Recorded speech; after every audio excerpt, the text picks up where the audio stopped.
and welcome to Movie Buffs, a show where the action is the juice and where we live our lives a quarter mile at a time. I'm your host, Shani B. You can find me on all the socials at It's Me, Shani B. And I'm your other host, Cisco from Misfit Minded. You can follow me on all the socials at Misfit_Minded and my website, misfitminded.com. Each week, we take the red pill and use our certain set of skills to break down the best action films of all time. Today, we are talking about the 1979 film Alien.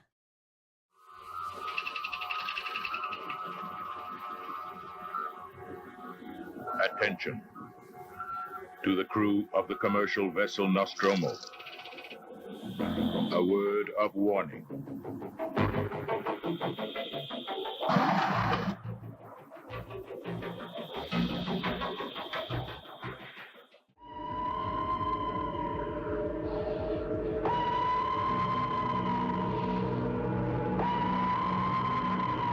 Alien, rated R.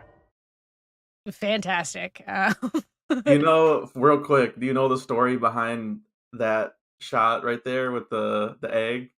I don't. I Okay. was thinking it's a very interesting choice for, like a teaser for this film.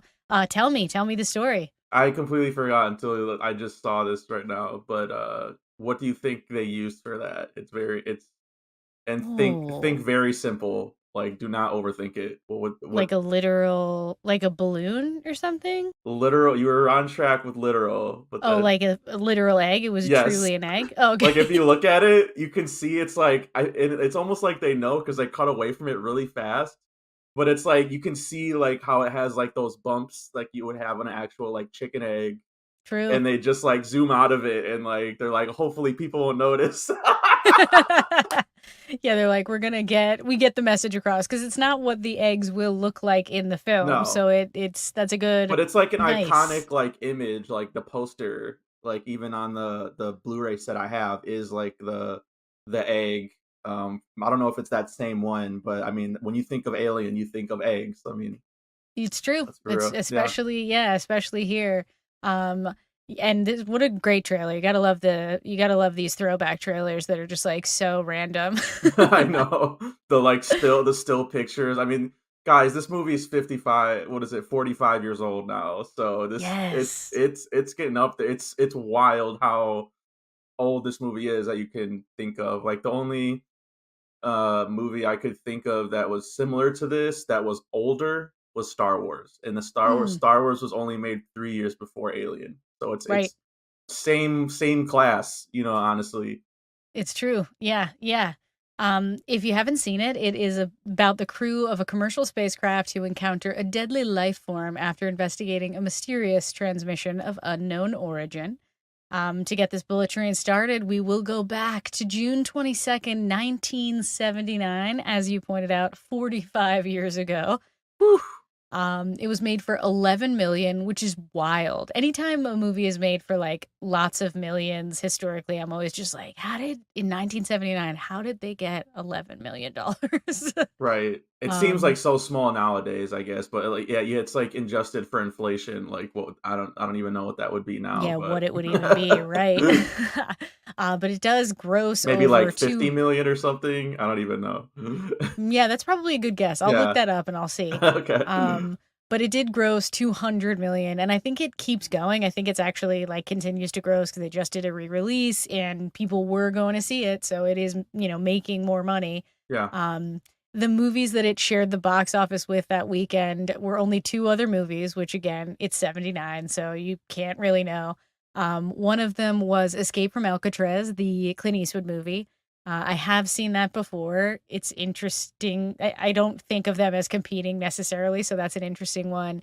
And then I something guess called Lost. I Oh, was go I ahead. was gonna say I guess as like an R-rated adult movie, that's kind of like counter programming, I guess, but For which sure. adults would still be like, if they liked Clint, they could go see that, and then they're like, what's up with that Alien movie? Which we'll talk about like the marketing for it, but I think the marketing was really great for this movie too. Same, same. And the other film was Lost and Found, which I don't know. I have not seen. But Interesting, yeah. you know, either way, just an interesting kind of window. Because as we look more at the box offices, at the box office that the movies we cover share. It's so interesting to see what movies were out at the same time and what audiences were having to pick between. Yeah, do they want the thriller of like Clint Eastwood or do they want like the heady sci-fi drama of Alien? Very interesting. I guess, yeah, we Um, can before we get into, like, the filmmaking, like, specifics of it, like, it's just so like, I every time I watch this, I try and put myself into someone watching this for the first time in 1979, and, like, because it seems like such a wild concept today, because it's just a film called Alien. You don't right. see the alien in any of the promos. Um, they keep that a secret. The only real star of the movie is Tom Skerritt, like, honestly, you know what I Yeah, mean? in real time. And so we'll talk about how they kind of play with that, you know what I mean? And then this is like and then honestly, people probably thought it was gonna be some like corny B movie sci-fi shit, and it's like one of the first slasher movies ever made, and You're right. it's so crazy that they pulled that off. And I know it was like a very turbulent like production, but I often find like out of the fire comes like diamonds sometimes, you know what I mean? Like, and so this It's is one true. of those, yeah. Yeah. Yeah, it's an interesting time in history, like about like 11 years earlier we have A Space Odyssey, which is a different kind of space movie, but in between there we have so many different movies about people in space doing the weirdest things. And then to your point, we're just kicking off the slasher stuff with Halloween coming out the year before. So there is this idea of like wanting to capture that energy with the sci-fi, with the mood. This movie is so incredibly unique because it's like being both influenced and influencing a future that, no one could maybe see coming. And I'm Um, always amazed too that like how had nobody in Hollywood ever thought to make a movie called Alien before? It seems like such a layup. Like people are gonna go see movies about like aliens and like monsters and stuff like that. Like just calling a movie Godzilla or something, or like, but like even that's like yep. very specific to something like Alien. Yes, I could see like some producers being like that's too generic or something like that, but I mean it's so like mysterious, and like I think it was like the perfect title. Yes. It's I'm always shocked by that too, that they got away like that no one ever had that title and like since, I mean, Yeah. because now when you hear Alien, this is what you think of. Yes. It's exactly right. It's like that thing where you don't think of a tissue, you think of a Kleenex, Right? and Exactly. this is the movie you think of if you hear the term alien. So yeah, I'm very excited to talk about this. Oh man. Yeah. That brings us to our first segment called Getting the Band Back Together. I don't have friends. I got family. In this segment, we take a slow mo look at the filmmaking choices that went into the film and the ass kickers responsible. This movie was written by Dan O'Bannon. I was trying to look up some of his other credits last night. Very interesting. He did a film called Life Force. He wrote. Mhm. Have you ever seen that? It's really weird. It's really if you saw Alien and you were like, I want something like this, but like on acid, then go see Life Force. Yep, it's got you. A lot more boobies in there too. A lot more. Many boobies. So, Mhm. so that one I was like, oh, that makes sense that he wrote that, and then he also wrote Total Recall, which Yeah, one of my favorite. I don't think we've never done that, but I would love not yet. that. Verhoeven's one of our guys, and then directed by another one of our guys, Ridley Scott. That, and I think this was only like his second movie, which again, Yeah. that's another thing when I'm thinking about this, where I'm like, how in the world is this your second movie, man? Like, So ambitious. it's so crazy. And obviously it spanned a franchise. It's still going strong. You got Romulus coming out this summer. Did you see the trailer for that? Let's do. I guess we can do our thoughts Yes. on that up top here. Yes. The Yeah, expanded trailer really got me excited because it felt like it was going to have, like what you want out of these sequels. I feel like there have been many of them now, so we've seen a variety of ways that someone can kind of handle this. And I feel like it gets you excited. It's got you kind of at the edge of your seat when you watch this trailer and you're kind of surprised and shocked because you can't anticipate the movements. I'm really, really excited for this one. I like Fede Alvarez a lot. I like mhm, Kaylee Spaney a lot. So a lot of yeah. pieces that attract me are there. What about you? No, same, yeah, like, Fede Alvarez, he's had some misses for me, but, like, overall, mostly like, I love how what he did with the Evil Dead Yep. remake. Like, Mhm. honestly, that's one of my favorites out of that franchise, like, and the reason for it is I just think he just took that and he has such a, like, mean-spirited, not, like, in a bad way, but, like, his movies are so nasty, like, it's so Yes. like, you know what I mean? And so, Yeah. when I heard he was doing Alien, I was like, "Ooh, like, that could actually work." Because Alien as a creature is nasty and, like, unforgiving, you know what I mean? So, like, Yes. that is, like, a perfect combo, and then, yeah, seeing that trailer with, like, the way they did, like, the red lights and things like that, it was, like, very reminiscent to some of the things that were in this movie. The face hugger, like, crawling through the water, like, I'm just like, "Oh, man, I cannot fucking wait to see that." Same, same. So, And, yeah. like, the surprise and shock, I feel like each Alien movie tries to capture this idea of, like, this unsuspecting group of people, and it's, like, just a h randomly hard thing to do that. It's hard to make that feel authentic, and even in the trailer, it just seems like it makes a lot of sense that these people are in this area, and, I get the idea that they're trying to go back to, like, the beginning of, like, what it means for these people to be in this situation, because, like, this is really, kind of like an anti-capitalistic storyline in Oh, the so background, hard. It's which is so so yeah. good, Yeah. and I feel like you can tell in the trailer for Romulus that, like, that's in there too. Like, Mhm. these people are desperate. They're not just like, "Oh, we were out here terraforming, had no idea that these things would be here." Mhm. Like, they're in a desperate position the way that this cast is in a desperate position. Yeah, like, and again, that's, like, something, like, I always forget about, but, like, you had this whole like, Yaphet Kotto's whole character the entire time is like, Yep. "Man, when we gonna get our bonuses, man? We're not p getting paid for this shit." Yeah. Yeah, You no know what one I ever mean? comes down here. They don't know what Yeah. it's like. And I'm just like, "Bro, like, I feel like preach, bro, like, this is yeah, you guys should be getting paid for this, like, extra work when you guys are just trying to go home and you're 10 months away from Earth or whatever." Like, yeah, Right. that is kinda bullshit. Like, if I woke up from hyper sleep and, like, had to deal with that, I would be on the same, So thing. Like, "Are we pissed. getting paid for this? Like, what's going on?"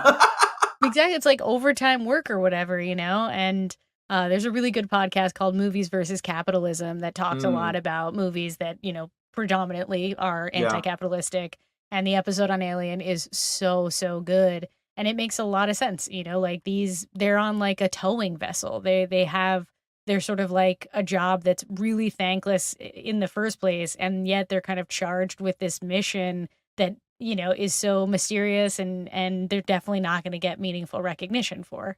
I often wonder too because, like, that does sound like such a good concept for, like, a podcast because, It's like, great. I always had this conversation with like any of my media friends too, where people miss those kind of messages when I feel like they are so obvious, like they're so in your face, like how can you miss it? But Yep. like people watch Star Wars and like they just now think that it's like getting woke or whatever. You know what I mean? Like, and I'm just like, Yeah. bro, like what are you talking about? Like all that stuff is in the original movies, like all that. What Yep. you're talking about, like you're not rooting for Darth Vader and all those guys. Like, no, you're rooting for the underdogs, like the rebels. You know what I mean? Like, Yes. so I don't. Yeah, it's always interesting to me. Like, do people? And this is happening again with like the boys, where people are like, mad at it and they're like bailing out on season 4 and being like, oh, they're just, they're making fun of Republicans or like right wing people. And I'm like, it took you 4 seasons to Did you notice catch that. that? Yeah.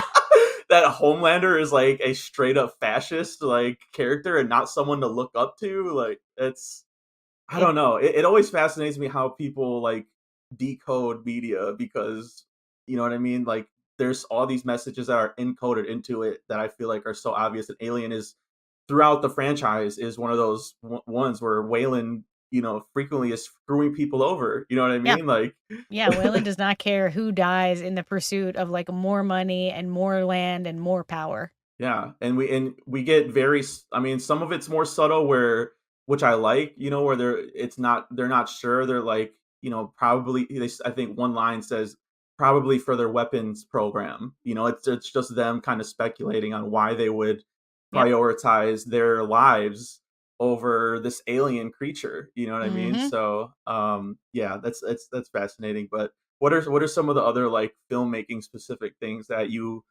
take away from this movie? Because there's a lot I feel like we could talk about. Oh yeah. Oh yeah. I mean, I of course love the score, it's like so Gary soft as Goldsmith, it opens. such a G, Yes. yes. So, so good. I just love the subtle slow build, right? That happens across the movie and that's happening in the music and that's happening in the filmmaking and I love that that's like central to how this all unfolds. I really love, the use of miniatures and all the amazing sweeping exteriors and landscapes that they can use with those things. The production design is insane. It's Oh, just man. every that industrial look that is supposed to help us understand like this is in the Cyberpunk. future. Yeah. Yeah, this is in the future, but it's so lived in and it's like devalued. There's something about how the industrial look of the ship and their clothes and everything also aligns with that anti-capitalistic structure of like these people are just like they're like lost in space, basically just serving this company who doesn't care, has them in this like shitty ship that's constantly breaking and is not necessarily grateful to the people who keep it operating. Yeah. Um, The subtle score thing is I think really powerful, like, too. There was, like, several points where I had to, like, stop and pause because it was so subtle that, like, I could it sounded like something else was like, I was hearing something else in my house, and I think that's, you know what I mean? It's intentional, where yes. it's like it's only, like, these, like, little bass, like, hits that's, like, no other instruments or whatever, so I thought that was, like, really effective and, like, that slow build. And, like, the dead air sound, I know that's, like, a Mhm. weird thing to try to hear, but you really can hear it. One of the most iconic taglines of this movie, do you remember? No one can hear you scream in space? Oh, yeah, pretty much. In space, no one can hear you scream. Yeah. There we go. Same thing, but I mean, But that's the music. I feel like that's where, like, the direction of the music was, like, it's so quiet, it's almost, like, eerie. yes. All you have are, like, these machines around you, the noises of those, Yep, and the sound design of that, and then, yeah, just those, like, eerie, sounds like you're talking about that are just, like, like, far away, like, very far away, they feel like. yep, so epic. And then, of course, like, costuming and all the practical, things like the alien and the egg and the creatures, everything is, done for real, and it all looks so, so good. Mhm. And my favorite thing of all in all of these movies is that, like, no matter what planet they're on, the wind is always stirring up sparkly dirt. There's always sparkly dirt Or, on like, all these smoke, planets. or it's, like, very smoky, and yeah. Um, yeah, I like that too, like, H.G. Geiger who designed all of the, like, sets and the alien design too, is just, like, one of those too that's just so cool looking, like, cinematic, like, Epic. it is a guy in a suit, but it is, like, something you've never seen an alien look like before. It's something, like, otherworldly. It's got this gigantic head, that Mhm. goes backwards. It has a mouth within its mouth, like, and all those, like, reveals, again, like, I was trying to put myself in 1979 because I'm like, we have so many sequels where we kind of know how the things operate, and I'm Mhm. like, I can't imagine, like, it was probably mind-blowing to be like, they don't explain any of the aliens' abilities or what, like, everything must have been, like, a huge surprise, like, when they cut open the face hugger and the acid goes down, like, 3 floors down, I'd be like, "Oh, shit," like, Yeah. and you don't, and the whole crew doesn't know what it's doing on John Hurt's face, or, like, and then when it gets to, like, the xenomorph, it's like, it starts off at this, like, little cute baby thing, with this, like, with these Different color teeth. even. Yeah, and then, like, in the next couple scenes, it's this fucking gigantic. It's I was like, "Damn, I forgot," like, it just grows like that, you know what I Yep. mean? Like, and then it takes on this, it's, like, all droopy and wet, and it kind of Gooey. even looks like, the metallic, like, metal stuff that's, like, in the ship, you know what I Yes. mean? Which, like, Yes. I always wondered about that too, where it's like, it's such a, it hides very well in there because it's, like, camouflaging itself in the pipes and the air ducts and stuff like that, So which is dope. so cool. Um, yeah, anything else? I'm trying to No, think. I mean, I just the everything is top tier here, and to your point about this being, like, so early in Ridley Scott's career, it's still so incredibly intentional, Mhm. and I think that's why I love him, across his career, everything that he does, even if it's not, like, my favorite movie or something, you can just always tell that intentional direction is really there, and figuring out a way to bring all of that stuff to life, and it looks all so good and so real. Oh, man, just it must have shocked people to see these creations and then to like they feel so real. So I would be like afraid they were, you know, truly. Yeah, it's Um, such a like established like vision, and like it's so rare too that some people, and I might agree too that like this is still his best movie, all these years later, you know what I mean? Even though, I guess maybe maybe this. two of my Yeah. hot takes would be Ridley Scott has a masterpiece in every decade that he's worked. Okay. I think that is accurate, actually. And my other one is that there are no bad alien films. And I don't count AVP, the AVP franchise either. I don't Listen, count I'm those. even down for AVP. I'll be honest. It's interesting to me, the lore at the very least. But like the main Alien franchise, like the way that he like came back and did like Prometheus and Alien Covenant, which Love is probably Prometheus. like aside, like when we're talking about the nastiness, Alien Covenant's probably like the nastiest Alien movie we have so far. You know what I mean? Like it is like Yes. it goes there. So yeah, I just think that's interesting too. That this is such a solid franchise to me. Even the ones that people, if what sometimes when I'll drop that take, people are like, "Well, what about like Alien 3 or Alien Resurrection?" I'm like, I think those are like, say what you want, it's a David Fincher movie. You know what I mean? Yes. And 20th Century Fox definitely tried to like fuck them over, but at the end, we still got a David Fincher Alien movie. And, you know what I mean? And there's Like, value. Like there's yeah. value in the again, like the lore. Each of these movies paints like opens the story in ways that are valuable, even if you don't love the whole style or And they something. take swings. Like I like, well, some people say like I hate how they killed off, the characters in Alien 3 at the beginning. And I'm like, again, like that's something we complain about today, that like they don't kill off any main characters. That's a huge Star Wars problem in Mm-hmm. the new trilogy, but they went there. And then even in Alien Resurrection, which is like another one people like to shit on, I'm like, there's a lot of cool ideas in there. That's the first one where we get to see the aliens swimming underwater, and like Joss And Whedon wrote on that. You know what I mean? Like there's some the cool ideas in resurrection that. one is an interesting one here too because somewhere in this franchise we were going to have to explore why why there are these interesting parallels between the xenomorph and like humans, like Yeah. why these things are so connected, because like even the face huggers, if you look at the like outside of their like little hands or whatever, Hmm. like they have fingernails. They're it's like a human's hand on each Right. side. It's kind of Exactly. gnarly looking. I So like that line where uh what's his Ash is like, I'm gonna try and cut one of the digits, and Tom Skerritt's like, what? He's like, the fingers. yes, yes. Because they Well, are like little fingers. Yeah, like they truly are. And yeah. there is that thing about like, what makes Ripley special, all this other stuff. And so someone had to take us there, and Resurrection takes a big swing on trying to figure that one out. And I'm not saying all of them are like like 5 out of 5 Right. masterpieces, but I'm saying they all have interesting ideas. They're all their own movie, and so I'll always go back and watch them. You know what I mean?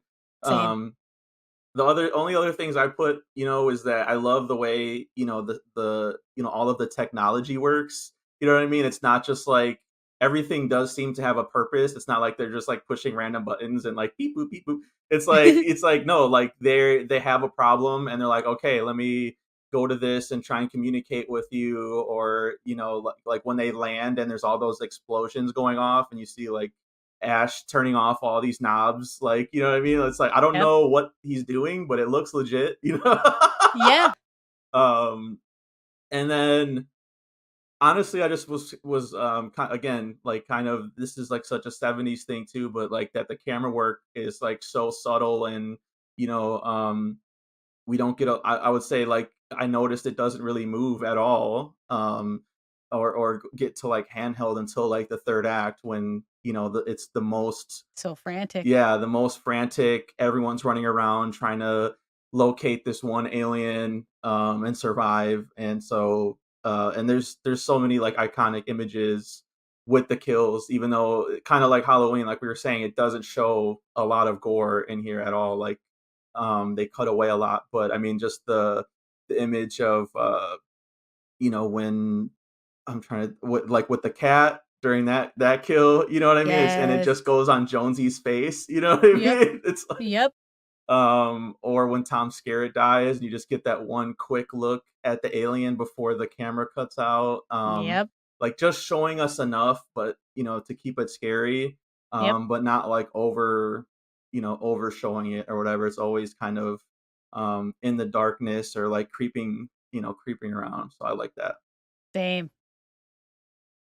Um, so yeah, let's go to our next segment. This one's called Choose Your Fighter. Welcome to the party, pal. This is where we'll take a look at the bros and babes that flex their acting muscles and sometimes their real muscles for us movie buffs.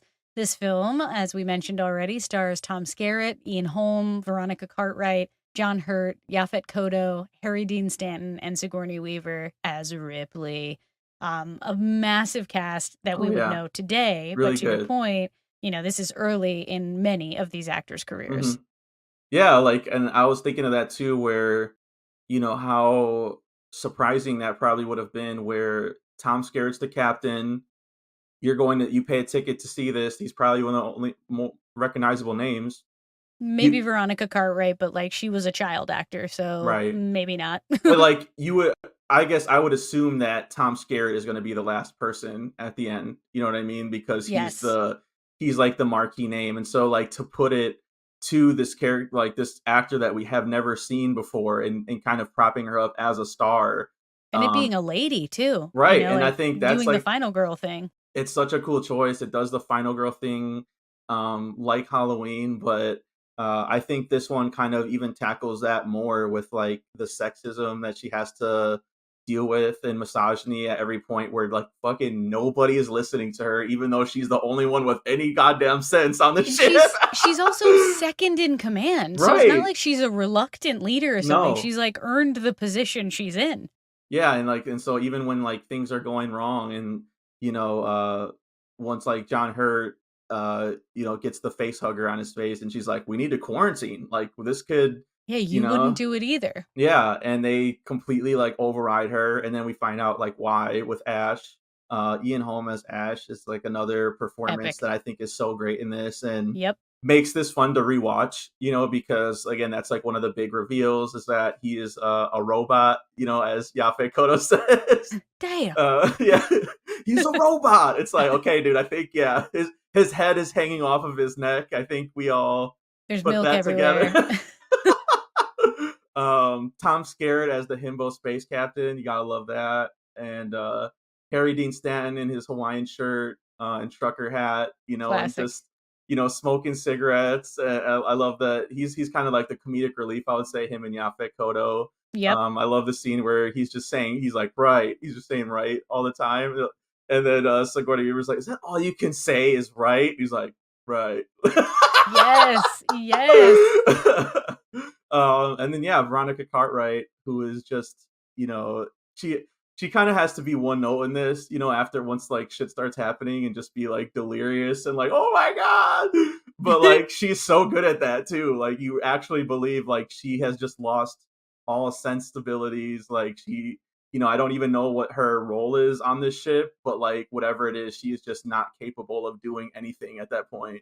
I mean, I think she's like the navigator, and she is the perfect counter to Ripley, where like even she as the navigator is someone that people kind of underestimate, because when they first are waking up and they're trying to make contact with Earth, everyone is sort of being like, you don't know where we are. You don't know where we are. And she's like, okay, I'm trying to figure it out. Like Yeah, we should be here. I don't it's not my fault that the computer woke us up somewhere I else, know. you Yeah. know? But there is like sort of that thing where like no one is really listening to her either. And I love her as like when we're thinking about what it's like for people in the 70s to have watched this, I love her as sort of like an audience avatar, because this must Ripley, have you shocked say? people. Like this Yeah. imagery is so shocking that like if you were really in the room with this fucking thing, I don't know Yeah. if your body could respond.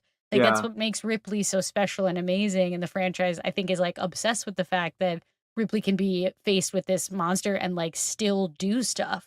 Yeah, and her like, speeches or whatever that she has, like it always gets me like pumped up. Like whenever she's like just laying it out, like where she's like, all right, we're gonna do what he said, and then we're gonna blow this fucker out of space. Does that sound good to everybody? Yes, And then yes. Yaphet Kotto's like, sounds like a plan to me as long as we kill it.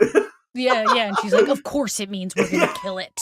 Like, Like so self assured, even in the face of all these men, like, yes. just not respecting her. Honestly, it's again one of those things where nowadays you'd call it woke, I guess. You know what I mean? But Right. it is what it is. You know what I mean? And like her physicality as an actress too, I think is just like you said, like who can go up against this alien? It's this like 6 foot something actress that seems like Yep. He's like, she's plucked out of another planet and right. has Seriously. this distinct look and bravado.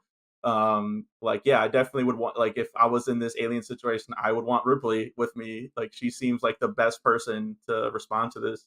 She's the most active person, like, in terms of gripping with the reality of this situation. Everybody else is very jaded by the fact that they, like, work in space or, are away for all these million months at a time. Like, the way how, like, not, hesitant or trepidatious John Hurt is so silly. Like, he's not even a little bit scared of Yeah, the he's things like, they're discovering. let me go eat this gigantic dinner after I had this alien on my face. Yeah, acting like nothing happened. No one he's like touching all kinds of shit on a planet they don't know. And Ripley is the only person who's like, guys, this is all dangerous. Everything that we are doing is dangerous. And everyone else has kind of gotten very lazy about that, which is really That's interesting. one of the complaints I hate too about Prometheus, which I love, another Ridley Scott alien Me too. banger, Oh, I love where Prometheus. people are like the astronauts in that are so dumb, like they just fucking go in there. I'm like, bro, watch the original Alien. John Hurt goes in there and he's like, it seems to be an egg of some kind. Let me put my hand in. I'm like, it's the same shit, dude. Like, Well, it's kind of like that theme of humans think that they are the most powerful thing everywhere. And that yeah, would include in space. And that this movie is a good reminder of like, what if you're not though? yeah. You should like have a little space to not be so egocentric, like you're the most powerful thing in I the mean, they're all universe. pretty lax too. Like once that stuff happens to John Hurt, I am not going in the same room like with him and eating a dinner. I'm sorry, dude. No Like you know way. what I mean? Like No I way. don't Yeah, know like what type of, if this was like a viral thing. You know what I mean? Like we don't yeah, Ripley know. talks about how they're gonna have to go into quarantine too because we have no idea what it is.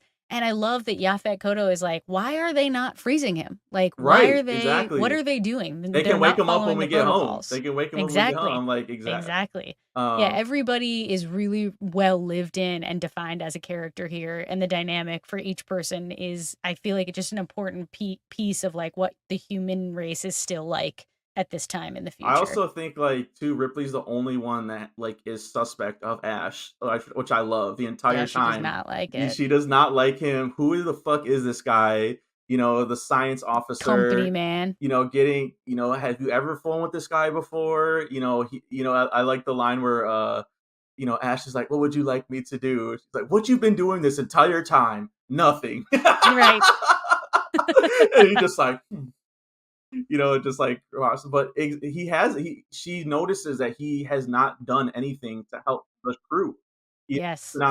He's on this like lone mission and Mhm. fascinated by this alien thing, and she's like, bro, like we're all in danger, like you don't seem to understand that, or you're Yeah, you're trying to not afraid. undermine that, you know what I mean? And so she is rightfully suspicious of him the entire time, and then like that big reveal is like so scary too, where he tries to kill her with that magazine. I've never seen that before. Dude, You know what I mean? It's like it's it's so it's an interesting, like, yeah. kind of misogynistic He's situation trying to too silence because her. Yeah. he's trying to silence her, but he's using this phallic symbol, and they show True. that he has a whole bunch of porn in his little Yeah, spot the where he's been nudie like mags. Yeah. exactly. So he's also, like, not a real man, but he is modeled after a man, and he's maybe man's worst impulses, if Yeah, I that was makes always wondering sense. that too, if like, we can go down this rabbit hole or whatever, but like that Waylon knew that, they wouldn't respect Sigourney Ripley's role.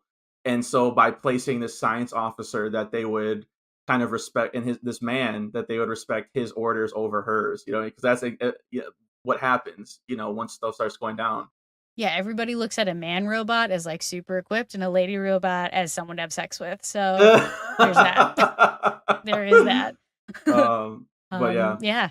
Awesome. All right, that brings us to our next segment, the need for speed. Pain don't hurt. In this segment, we do what the Oscars don't and honor the amazing stuntmen and women for their death-defying work and pick out the punch that knocked us out the most. Which were the ones that stood out to you, Shandy B? Well, I have to say, I guess, like, I'll start with my third. because it's kind of like it is like a true stunt. In the end, when she is confronting the alien and she like blasts it out, but then it tries to like get into the shaft and it's gonna like try to get back into the tube. And she like blasts it out. It's so clearly like a man in that suit on a wire, like swinging around, pretending to be in space, and it just looks so Yeah. good. Like it's the rest of the stunts I think are mostly have to do with like the special effects of the animatronics and the Yeah. alien and stuff. I just love that as like a pure stunt of a guy on wires having to make this look believable. But I guess it's like a real toss up. I can never really decide if that initial birth of the alien is like the greatest stunt of this movie because, The the chest blood burster scene. splatter. Yeah. Yes, the blood splatter looks really organic. It was like a surprise to the crew when it would happen, so everyone is like truly shocked. And the alien looks so good and moves like with such, reality Mhm. and authenticity. So it's so, so, so good. And then also, like we mentioned, when Ash is like exposed and he's got that like pink, white milky substance all over, and is Yeah, like yeah. he's like, having seizure vibes, like and just going crazy. It's such a good looking it all looks and feels so incredibly real, and it's just an actor pretending, Yeah. Yeah, I guess to the, one thing what that when you brought up, like, the phallic weapon or whatever and things I remember, like, out like, getting my mind blown in high school when, like, I think it was my English teacher was, like, just talking about, like, movies and what they actually are metaphors for, and he was like, "Yeah, like, vampires and like, Dracula and Alien are allegories for rape," and I was like, "Wait, what?" Yep. Yep. And I just never, like, thought about that, and then again, you watched it this time, and it's, like, the phallic mouth that comes out, you know what I mean? Mhm. And, like, even the way, like, the tail goes between Veronica Cartwright's legs, you know what I mean? There's just, like, so much there, that I think supports that, you know what I mean? That it's Yes. not just reading into it too much, like it actually is. It's Uh, forced penetration yeah. and a forced birth. Yep, and of Like course it's an anti-pro-life message as well. yes, exactly. So just wanted to put that out there because yeah, and even yeah, even the face hugger when it opens up, there's some vaginal looking Oh yeah. stuff in there, and it's gross. And then it has these two sacks too. Oof. It's It's really really gross. yeah, number 3, I just had, like, basically what you were saying, like, Ash, like, Ian Holmes' performance, like, especially when he starts wigging out and, like, just spinning around all over the place, like, it's very convincing, and, even before that, like, throughout the whole movie, he just has this, like, kind of like something's off about him, like the words he's using, the way Mhm. that he's portraying himself. He just doesn't fit in with the truckers. I think that's what Ripley picks up on. So I Yes. think he really sells that. And then yeah, even the dude they got for the alien suit, I got his name here, Bolaji Badejo, Let's who was go. like 7 foot, like crazy huge, Yep. to fit into this suit and like his physicality too, like especially I guess the most we see of him is at the end in the escape pod, and he's like crunched in, and you see his fingers like working, and it's Yes. just love all that. That's stunt work, you know what I mean? Mhm. Number 2, I would say the face hugger jumping onto Ash when they inspect the ship. I always forget like how long they're on that planet. I always feel like Yeah. that's only just like one scene, but they actually really take their time and like inspect that like spaceship that they find, which I think is And really and cool. the way it looks when he looks inside of it before it pops out at him, like, chicken breast Yeah, vibes I and know. like veins and shit. Yeah, Oh, it's so just good. everything's so gooey, like you said, like a lot of Vaseline. I don't know what they use for that.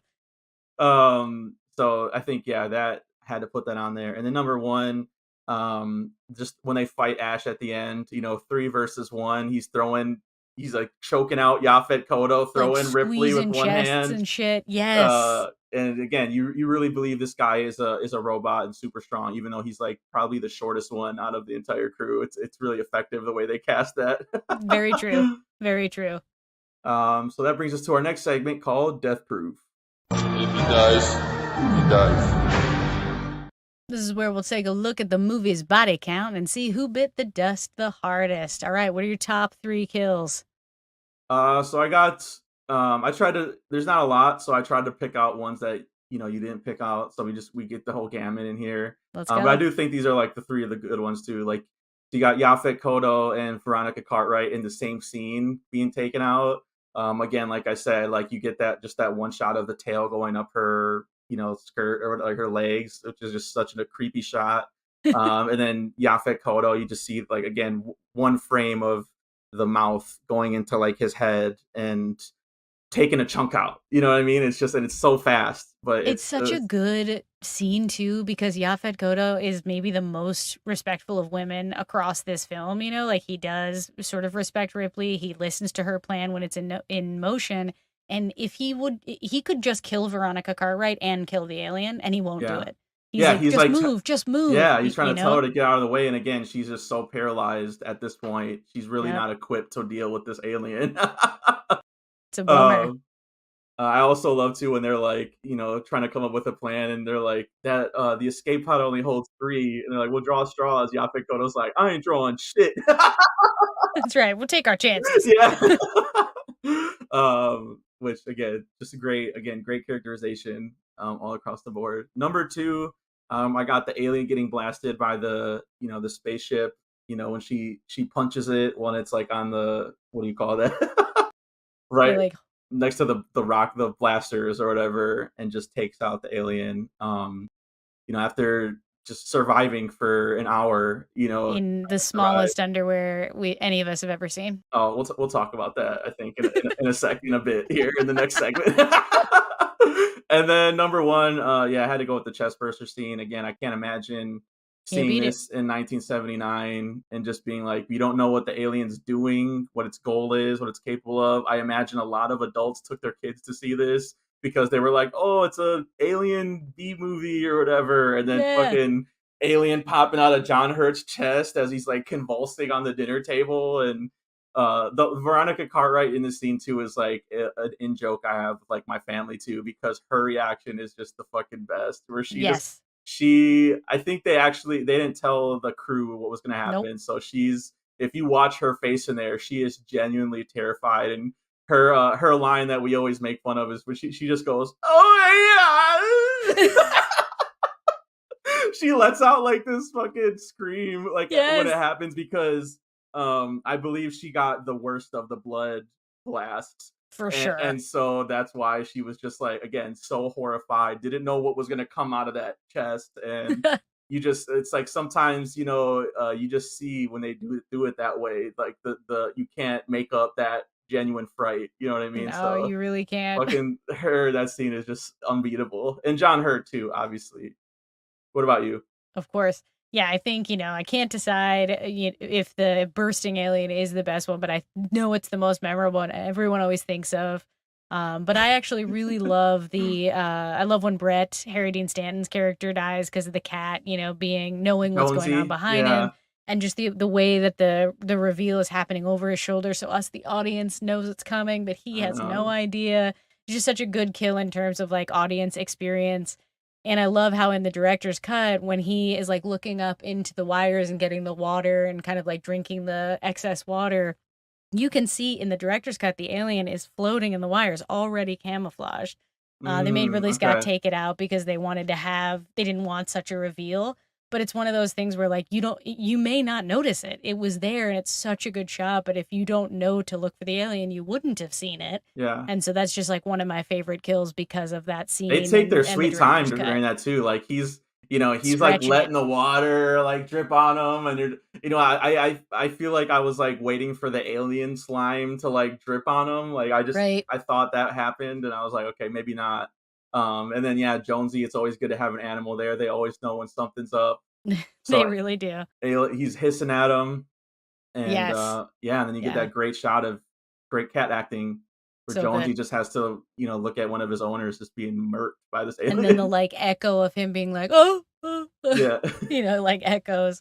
But I also really love when Scarrett gets it in the air tunnel because it is kind of cool how they just show the alien and it like screams out with his hand reaching forward. Yeah. Again, like feeling somewhat humanoid, but not quite. And just, great kills in this in terms of like everybody is going to get it. They all get it in slightly unique ways, and we don't really see anything, which And is awesome. Veronica Cartwright in that scene too is really great, where she's like having to. He was Yeah. right behind you. I don't know what happened. Yeah, she like wants to be saved. She doesn't want anyone to die. It's so good. Like Very powerless. Yes. And a lot of the stuff too. We should mention that like they bring back in Aliens like the motion tracking stuff. Yep. It's even more infuriating. Like Waylon, like when Ripley wakes up and they're like, "You destroyed this property" or whatever, and they're like, "I'm like, oh my god, fuck off!" Like they would though. They I know would. exactly. So I was while I was watching this, I was just thinking like, oh man, Ripley had like, I don't know how much time it takes place between Alien 1 and Alien 3, but it has to be like the worst part of her life. You know what I mean? Like she just cannot catch a fucking break. No, absolutely. It's the worst part of her life. Yeah. Man. All right. That takes us to our next segment, Exit Wounds. Come on, don't bullshit me. This is where we talk about the film's imperfections and decide whether they are fatal hits or just minor flesh wounds. What do you got? Well, I guess just a couple things, like I'm curious about a lot of Ash's motives, like why he wouldn't want to go on the expedition and be like right there to collect the specimen and all that stuff as the science officer. But I guess if he has an awareness that it requires a living host or something, then it makes sense that he would send the humans. I'm wondering too, when they find the engineer in the ship, they're like, oh, looks like something burst out of him. And it's like, where's that alien? Right? Yeah. Like, where's that alien? And that's the ship from like Prometheus, right? Am I like that's yes. okay? Because I was like putting that together too, like that circular, like horseshoe shaped ship, and like the design of the engineer, they straight up use that again in Prometheus. So I was exactly. like, yeah. Okay. Yeah. And then I guess I'm always eternally wondering, like, did the company know what they were going to send them to go and do? Because like Ash gets switched out right at the very end. And it's sort of like, so was it all just for this, or like, why, why did he get switched out? Because it is still sort of mysterious in terms of like how much the company does or doesn't know about this extra mission, as it were. I think that's the subtext. That's what I got out of it, where they probably just had the normal, goal that they had. And then once they found that this alien, thing exists, they're like, all right, Ash, you're going, and this is our priority now. You know what I mean? Like, so that's kind of what I took out of it. Number 3 for me, I was thinking, I don't know. Do you know, like, what was Ripley doing at the end in the self-destruct sequence where she was like running around? I was just like, why don't you just get the fuck out? Like, yeah. I know, she like was part doing of it, something with the coolant, which I did not understand. That's why I was like, I think the coolant is flammable. I think it was going to help with the explosion. Okay. But yeah, I know, like, and I guess this goes with like my number 2, where she's like, Jonesy, where are you? And I'm like, I'm sorry, but like, come on now, like, you gotta go. Like, That's I'm a good point. Jonesy, cute cat, but if it's me or surviving or this alien, like, she got the best of both though. So, and then my number 1 is like, they had the cameras on the, their spacesuits. But I was like, why don't they have any on the ship? That would, they would be able to see the alien, coming and going. No they CCTV. They have that technology. I think they do in the Aliens. I want to say they do have cameras, because there's that whole scene where they turn the cameras off when Ripley's in the room by herself, or like he's trying to kill. That's right. Paul Reiser. Yep. And then the underwear scene. I mean, obviously, it's just. It's so random. I get it. It's like, yes, when I get home, like, I want to like change into something more comfortable, but like those panties, like you said, just so fucking unfortunate. It's just so. And I know I didn't look this up, but I remember there being a whole thing of like her pubic hair was a whole thing they had to argue about, where of course it's like, if I was asleep for 10 months, why would I have it shaved? You know what I mean? Like it's hilarious, but it's like, this is like real Hollywood bullshit that it is. They had to decide, and I think Ridley Scott went out and was just like, you don't have to shave or whatever. Yeah. He's like, listen, you guys got to have her in her underwear. We can't answer this question for real. She would never really be this way, so whether or not she had pubic hair doesn't really matter, does it? Which brings us to our next segment called More Firepower. Okay, so what do you need besides a miracle? Guns. Lots of guns. In this segment, we pick between our favorite action stars, Arnold Schwarzenegger, Sylvester Stallone, and Keanu Reeves, to determine who would bring the most heat to this movie if they were in the cast. What do you think? I feel like it was a no-brainer for me, but I don't know if that's, if that makes sense. Who'd you pick?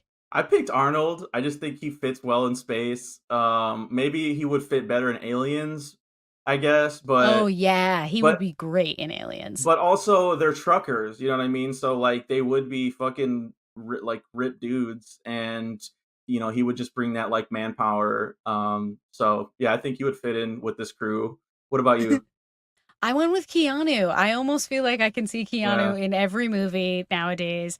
And especially with the like sort of Matrix motif of like when he is actually out of the Matrix and in the real world, there's something like alien-ish about the ship that they have. There's something about how he also has that like quiet kind of like grounded energy that this cast, does Yeah. have. And so yeah, I just thought I think he's almost too respectful. Like he would be like, guys, let's listen to what we Ripley has should to listen say. to Ripley.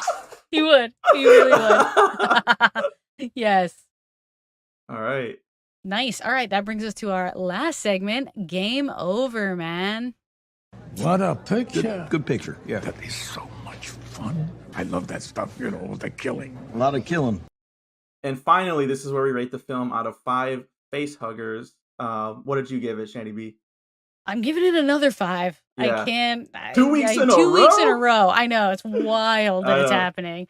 But this is just an all-time favorite movie of mine. I constantly have it on in the background as like a vibe film. I watch Definitely. it all Yeah. the damn time. I just love it. It's so good. And even with the like silly little things that we, questions we can ask, it's sort of like the franchise finds a way to answer those questions. The franchise finds a way to keep exploring those questions. So it never really like wastes our time, essentially. And this movie in particular, it's just so fucking good. It's so fucking good. It's got to be 5 for me. What about you? Yeah, it's gonna be the same for me. Gotta go 5. Let's go. Too iconic, too ripped off to not, put the proper respect on it. And like, even with the minor, Ripley's panties, I mean, that's another iconic image that Right. you just won't forget now, that's seeing half of her butt crack on screen, But yeah, launch the whole franchise that it won't die, just like the Alien, just cannot die. Can't kill it. And again, until I'm proven wrong, no bad Alien movies. So Yes. Agreed. Agreed. So yeah, I think that about wraps it up for us. Let's remind the people where they can find us. All right. Get your fix and follow the show at We Stay Buff on Instagram, Facebook, and YouTube. On Twitch at The Buffs. And you can follow me on all the socials at It's Me, Shani B. And so you never miss a rep, subscribe to the podcast on Spotify and Apple Podcasts. Please leave a positive review. 5 stars, 5 stars, 5 stars. Follow me on all the socials at misfit_minded and my website, misfitminded.com. Yes. Next week, we'll be covering The Karate Kid, the original. No hate on the Jaden Smith one. I'm looking forward to that one. Yeah, for sure. Yeah, thanks for listening. We'll catch you next time for another edition of Movie Buffs. Until then, stay Stay buff. buff.